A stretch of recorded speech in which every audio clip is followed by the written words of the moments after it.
Why is meat consumption a risk factor for diabetes? Why does there appear to be a stepwise reduction in diabetes rates as meat consumption drops? Rather than something they're avoiding in meat, maybe it's something people are getting from plants. Free radicals may be an important trigger for insulin resistance, so antioxidants in plant foods may help. Put people on a plant-based diet, and their antioxidant enzymes shoot up. So not only do plants provide antioxidants, but boost our own endogenous antioxidant defenses, whereas on a conventional diabetic diet, they get worse. There are phytonutrients in plant foods that may help lower chronic disease prevalence by acting as antioxidants, anti-cancer agents, and by lowering cholesterol and blood sugar. Some, we're now theorizing, may even be lipotropes, meaning they have the capacity to hasten the removal of fat from our organs, like the liver, thereby counteracting the inflammatory cascade believed to be directly initiated by saturated fat-containing foods.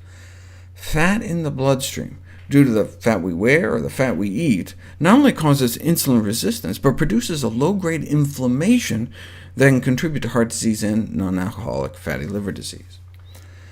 Fiber may also decrease insulin resistance. One of the ways it may do that is by helping to rid the body of excess estrogen. There's strong evidence for a direct role of estrogens in the cause of diabetes, and it's been demonstrated that certain gut bacteria can produce estrogens in our colon.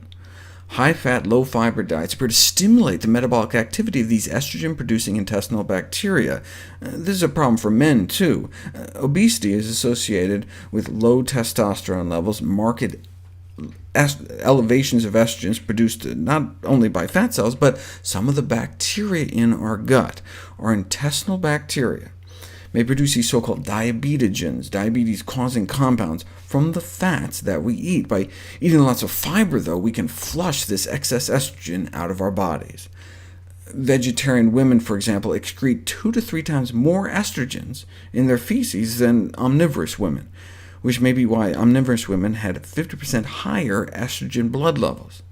These differences in estrogen metabolism may help explain the lower incidence of diabetes in those eating more plant-based diets, as well as the lower incidence of breast cancer in vegetarian women who get rid of twice as much estrogen because they get rid of twice as much daily waste in general. Either way, meat consumption consistently associated with diabetes risk.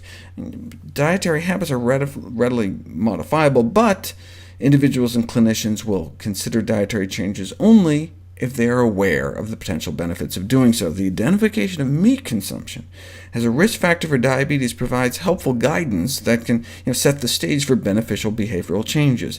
Meat consumption is something doctors can easily ask about, and once identified, at-risk individuals can then be encouraged to familiarize themselves with meatless options.